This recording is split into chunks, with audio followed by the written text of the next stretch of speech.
ఓం సాయిరామ్. సమర్థ సద్గురు సాయినాథ్ మహారాజ్ కీ జై. ముందుగా మన సాయి కుటుంబ సభ్యులందరికీ నమస్కారం అండి. అందరూ కూడా సుఖంగా, సంతోషంగా, ఆరోగ్యంగా బాగుండాలని మనస్ఫూర్తిగా కోరుకుంటూ ఈరోజు వీడియో మొదలు పెడుతున్నాను. ఇక ఈరోజు వీడియోలో బాబాగారు ఏం చెప్పబోతున్నారు అంటే, తల్లి ఒక్కసారి ఈ ముడుపు తాకు, నీకు కలగబోయే అదృష్టమేంటో ఇప్పుడే విను, నిర్లక్ష్యం చేయకుండా విను బిడ్డ అని బాబాగారు ఈరోజు ఒక చక్కటి సందేశాన్ని మనందరి కోసం అందిస్తున్నారండి. బాబాగారు ఏం చెప్పినా కూడా మన జీవితం బాగుండాలని చెబుతారు. బాబాగారు ఇచ్చే సందేశం మన మనసులో ఉన్న బాధలన్నీ కూడా తొలగిస్తాయి. కాబట్టి బాబాగారు ఇచ్చే సందేశం కోసం భక్తులందరూ ఎంతగానో ఎదురు చూస్తూ ఉంటారు. బాబాగారు ఇచ్చే ఆ సందేశం ద్వారా మన జీవితంలో ఏదైనా మార్పు వస్తుందేమో అన్న ఆశతో ఎదురు చూస్తారు. మనమున్న సమస్యకు అనుగుణంగానే బాబాగారు సందేశాన్ని ఇస్తూ ఉంటారు. ఎప్పుడైనా ఒంటరిగా కూర్చుని బాధపడుతున్నప్పుడు బాబాగారు ఏదో ఒక రూపంలో వచ్చి మనకు సందేశం ఇస్తూ ఉంటారు. మన మనసులో ఉన్నది ఉన్నట్టుగా బాబాగారు మనకు పైకి చెప్పినట్టుగా అనిపిస్తూ ఉంటుంది. ఒక్కొక్కసారి మనసులో ఉన్న బాధని బాబాగారే స్వయంగా మనతో చెబుతున్నారు అనిపిస్తుంది. పూర్వజన్మ కర్మను ఈ జన్మలో అనుభవించక తప్పదు. కాబట్టి కర్మ నిశ్శేషంగా తీరిపోతేనే గాని మోక్షం అనేది మనకు దొరకదు. ఎంతటి బాధైనా సరే సంతోషంగా భరించాలి. ఆ సంతోషమే మనల్ని ఆరోగ్యంగా ఉండేలాగా చేస్తుంది. ఈ రోజు బాబాగారి మాట విని బాబాగారు చెప్పినట్టుగా ముడుపుని తాకగలిగితే మన జీవితంలో రాబోయే అదృష్టం ఏ విధంగా ఉంటుందో మనకు బాబాగారు తెలియజేస్తారు. ఆశయాన్ని కోల్పోవద్దు తల్లి. ఎల్లప్పుడూ విశ్వాసం కలిగి ఉండు. విశ్వాసం మిమ్మల్ని మనుగడ కోసం అనుమతిస్తుంది. ఓపిక పట్టి కూర్చో, మీ కలలన్నీ కూడా నెరవేరుస్తాను. కాబట్టి ఎప్పుడూ నవ్వుతూ ఉండాలి. ఇది ప్రతిదాన్ని ఎదుర్కోవడానికి మీకు బలాన్ని ఇస్తుంది. తల్లి, జీవితం పట్ల ఎంతో అవగాహన కలిగిన దానివి. ఈ పరీక్షలన్నీ కూడా నీకు ఎంతో అనుభవాన్ని నేర్పుతాయి. జీవితంలో ఈ అనుభవాలన్నీ నీకు గుణపాఠాలుగా నువ్వు నీ బిడ్డలకు పంచుకోవచ్చు. ఆనందాన్ని గ్రహించడానికి నొప్పి అవసరం. కాబట్టి మీరు నొప్పితో బాధపడుతున్నప్పుడు కలత చెందకూడదు. నీ మనసులో ఉన్న ఆవేదన నాకు అర్థమయ్యింది. ఈరోజు నా మీద నమ్మకంతో ఈ ముడుపుని తీసుకున్నావు. అందుకే నీ అంత అదృష్టవంతులు ఇంకెవ్వరూ ఉండరు. నీ జీవితం ఎంతో సంతోషంగా మారబోతుంది. ఇక నువ్వు కన్న కలలన్నీ నిజం కాబోతున్నాయి. నిన్ను ఎవరు ఎక్కువగా ప్రేమిస్తారో నీకు తెలుసా? నిన్ను ఎక్కువగా ప్రేమిస్తున్నది నీ దేవుడు మరియు నీ గురువు. కానీ నువ్వు నొప్పిలేని జీవితాన్ని పొందవచ్చని దీని అర్థం కాదు. దేవుడు నిన్ను ప్రేమిస్తున్నందున నీ నొప్పి నుండి ఉపశమనం లభిస్తుంది అని అర్థం చేసుకో. తల్లి, ఎన్నో రోజులుగా నువ్వు ఎదురు చూస్తున్న ఆశయం నెరవేరబోతుంది. నీ పిల్లల భవిష్యత్తు ఎంతో ఆనందంగా ఉంటుంది. ఈ సంవత్సరంలో మీ పిల్లలు రాసిన పరీక్షల్లో ఉత్తీర్ణులవుతారు. ఆ మార్కులు చూసి నువ్వు ఎంతో మురిసిపోతావు. ఆశయాన్ని ఎప్పుడూ కూడా కోల్పోకూడదు. ఎల్లప్పుడూ విశ్వాసంతో కలిగి ఉండాలి. విశ్వాసమే మిమ్మల్ని ఉన్నత స్థాయికి తీసుకెళ్తుంది. నువ్వు ఎప్పుడూ కూడా సంతోషంగా ఉండాలన్నదే ఈ సాయి కోరిక. ఎందుకంటే ఎప్పుడూ ఈ సాయి చెప్పిందే వింటావు. సాయి చెప్పినట్టుగా నడుచుకుంటావు. సాయి మార్గంలోనే నడుస్తావు. నువ్వు నా బిడ్డవి. నాకు ఎంతో ప్రీతికరం. నువ్వు ఏ కంట నీరు పెట్టినా నాకు ఎంతో బాధని కలిగిస్తుంది తల్లి. నీకే చిన్న సమస్య వచ్చినా కూడా భయపడకు, బాధపడకు. నాతో కూర్చో, నాతో మాట్లాడు.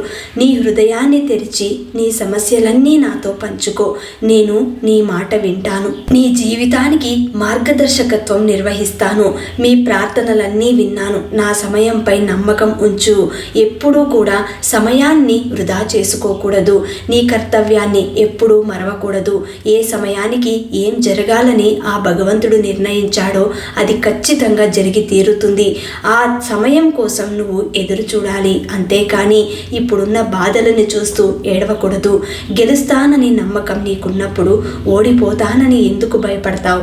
భయం నీ బలహీనత కాకూడదు తల్లి. నీలో ఉన్న ధైర్యమే నీకు బలమవ్వాలి. నా లీలలు వినినచో సకల రోగములు నివారింపబడును. వాటిని మనసులో నిలుపుకొనుము. ఆనందమునకు తృప్తికి ఇదియే అసలైన మార్గము. కాబట్టి ఎప్పుడు నీ మనసు కలత చెందిన మనస్ఫూర్తిగా కూర్చుని నా నామస్మరణం చెయ్యి. లేదంటే సచ్చరిత్రని చదివి చూడు. ఎంతో జ్ఞానాన్ని పోగు చేసుకున్న దానివవుతావు. నా భక్తులు నన్నెట్లా భావిస్తారో నేను వారిని ఆ విధంగానే అనుగ్రహిస్తాను. నాపై నీ దృష్టి ఎప్పుడూ నిలుపుకోవాలి. నేను నీపైన ఆ విధంగానే దృష్టి నిలుపుతాను. నిన్ను చివరి కంట గమ్యానికి చేర్చే బాధ్యత నేను తీసుకుంటాను తల్లి. ఎవరి కర్మకు వారే బాధ్యులవుతారు. నువ్వు నీ కర్మానుసారంగా మంచి కర్మలను అంటిపెట్టుకుని నీ బాధ్యతని నువ్వు నిర్వర్తిస్తూ వెళ్ళు. ఎప్పుడైనా ఎవరైనా సరే నీ దగ్గరకు భిక్షకు గాని మరే సహాయానికి ఆశించి కానీ అడగటానికి వస్తే మాత్రం నీకు చేతనైనంత సహాయం చేయడానికి సిద్ధంగా ఉండు. ఇవ్వటానికి ఇష్టం లేకపోతే అది నెమ్మదిగానే చెప్పి అక్కడి నుండి వారిని పంపు. అంతేకాని ఎవరిని ఎప్పుడు కసురుకోవద్దు, తిట్టుకోవద్దు. అది నీకు మంచిది కాదు. కల్మషం లేకుండా నా సహాయం కోరితే నేను తప్పకుండా సహాయం చేస్తాను తల్లి. తల్లి, ఉద్యోగం లేదని కలత చెందుతున్నావు. ఎన్నో రోజులుగా ఒక ఉద్యోగం కోసం మదన పడుతున్నావు.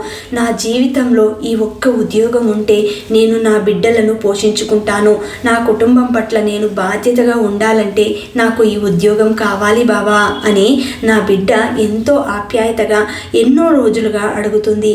ఆ ఉద్యోగం తీరాలి అంటే నువ్వు నీ పట్టుదలని తక్కువ చేసుకోకూడదు. దానిపైన దృష్టి పెట్టు. ఎప్పుడైతే నువ్వు దాని మీద తదేకంగా దృష్టి పెట్టి దానికోసమే తపన పడతావో తప్పకుండా ఆ ఉద్యోగం నిన్ను వెతుక్కుంటూ వస్తుంది తల్లి. మనస వాచ కర్మన దానిపైనే నువ్వు పని చేయాలి. అప్పుడు అదే నిన్ను వెతుక్కుంటూ వస్తుంది. ఇక నా బిడ్డ ఎన్నో సంవత్సరాలుగా పిల్లలు కావాలని మదన పడుతుంది. ఆ పిల్లల కోసం ఎన్నో ప్రయత్నాలు చేస్తుంది. ఏ బిడ్డను చూసినా కూడా నాకు ఇలాంటి బిడ్డ కావాలి బాబా అని అడుగుతుంది. తల్లి, పూర్వజన్మ కర్మఫలాల వల్ల నీకు బిడ్డలు కలగలేదు. కానీ ఆ బిడ్డలు కలిగే మార్గం నేను కల్పిస్తాను. నువ్వు నిశ్చింతగా ఉండు. నువ్వు నన్నే నమ్ముకున్నావు. సాయి కోసమే తప్పిస్తున్నావు. సాయి చెప్పింది వింటున్నావు. కాబట్టి నీ జీవితంలో తప్పకుండా నీకు పిల్లలు కలిగేలా నేను చేస్తాను. నువ్వు చక్కగా ఆ పిల్లలతో ఆడుకుంటావు. సంతోషంగా నీ వాళ్ళతో ఉంటావు. అది నా పైన నమ్మకం ఉంచి నేను చెప్పినట్టుగా నడుచుకో తల్లి. నువ్వు పిల్లల పట్ల ఎంతో ఆప్యాయతగా ఉన్నావు. ఆ ఆప్యాయతని అలాగే ఉంచు. ఎక్కడైనా నీ కంటికి చిన్న పిల్లలు, తల్లి తండ్రులు లేని పిల్లలు కనిపిస్తే గాని వారికి తోచినంత సహాయం చేస్తూ ఉండు తల్లి. అలాంటి పిల్లలు కలగాలంటే తప్పకుండా ఆ భగవంతుడు కరుణిస్తాడు. ఓ మాట చెబుతాను విను తల్లి. మన ప్రతి కదలికను, ప్రతి తలంపును భగవంతుడు గమనిస్తూనే ఉంటాడు అనేదే సదా జ్ఞప్తిలో ఉంచుకో. నువ్వు చేసే ఏ మంచి పనైనా సరే అది నీ ఖాతాలో పడిపోతుంది. నీ జీవితంలో నువ్వు చేసే ఏ పనైనా సరే అది మంచిదై ఉండాలి. మంచి కర్మలైతే అవి ఎప్పుడూ నీ తోడుగా ఉండి నిన్ను రక్షిస్తూ ఉంటాయి. నీ మాటకు, నీ సంకల్పానికి ఉన్న బలాన్ని తక్కువగా అంచనా వేసుకోకు. ఈ ప్రపంచంలో నీ సంకల్ప శక్తికి మించిన బలమైన ఆయుధం ఏదీ ఉండదు. అందుకే ఈ రోజు ఈ సాయి నీ కోసం ఈ ముడుపుని అందిస్తున్నాడు. దీనిని తాకి నీ సంకల్పం చెప్పుకో. నీ జీవితంలో నువ్వు ఏది కోల్పోయావో అది తిరిగి దక్కాలంటే ఈ సాయి చెప్పినట్టు చేయి తల్లి. నీతో ఉన్నవారు నిన్ను ఎందుకు కలిశామా అనేలా బ్రతకకూడదు. నిన్ను విమర్శించిన వారు కూడా ఎందుకు వదులుకున్నామా అనేలా బ్రతకాలి. ప్రతి మనిషి జీవితం ఒక గుణపాఠం. అవసరం ఉన్నా లేకున్నా ఎప్పుడూ ఒకేలా ఉండు. అవసరం కోసం నటించే బంధాలు ఎన్నిటికీ శాశ్వతం కాదు. తల్లి, నీకు వస్తున్న ఈ కన్నీళ్లు నీ బలహీనతకు చిహ్నం కాదు. అవి నీ స్వచ్ఛమైన మనసుకు చిహ్నం. తల్లి, నేను ఎప్పుడూ నీ గురించి ఆలోచిస్తూ ఉంటాను. ఎందుకంటే నీ పరిస్థితి గురించి పట్టించుకోవడం లేదు అని అనుకోవద్దు. ప్రతి ఒక్కటి నేను చూస్తున్నాను, అన్నీ తెలుసుకోగలుగుతున్నాను. ఎవరితోనూ ఏమీ అనకండి, ప్రశాంతంగా ఉండు. నేను మీ పనిని చేస్తున్నాను. సరైన సమయంలో ప్రతిదీ సరిగ్గా జరుగుతుంది. మీరు సంతోషంగా ఉంటారు. ఇదే నా వాగ్దానం. ఎప్పుడైతే నువ్వు సంతోషంగా ఉంటావో ఆ సమయంలో గడిచిపోయిన నీ జీవితంలో కష్టాలను ఒక్కసారి గుర్తు తెచ్చుకో. నీకిప్పుడు అనుభవిస్తున్న సుఖాల తీయదనం రెట్టింపవుతుంది. జీవితం ప్రతి మనిషికి ఎన్నో పాఠాలను నేర్పుతుంది. అది ఒక్కొక్కరి జీవితంలో ఒక్కొక్క పాఠంగా నిలిచిపోతుంది. తల్లి, నీ జీవితంలో ఏ కష్టాలు రాకుండా, ఎలాంటి బాధలు అనుభవించకుండా ఉన్నది ఉన్నట్టుగా ఉంటే చాలు బాబా అని కోరుకో. అది నీతో నిరంతరంగా ఉండిపోతుంది. సంతోషమైన బాధలైన అన్నీ నీ చేతుల మీదుగానే నడుస్తాయి. నువ్వు చేసే పనులను బట్టే అవి నీ దగ్గరకు చేరుతాయి. కాబట్టి ఏది చేసినా కూడా మంచిని మాత్రం అంటి పెట్టుకొని శ్రద్ధ, సబూరితో, సహనంతో నువ్వు చేసే పనులను చక్కగా జాగ్రత్తగా నిర్వహించు. ఈ రోజు ఈ సాయి నీకిస్తున్న ఈ ముడుపు అదృష్టం కలిగేలా చేస్తుంది. తల్లి, ఎన్ని బాధలొచ్చినా, ఎన్ని కష్టాలొచ్చినా ఓర్చుకొని అణిగిమణిగి నీ పనిని నువ్వు చేసుకో. నీ జీవితంలో ఈ సాయి ఉన్నాడు అన్నది మర్చిపోకు.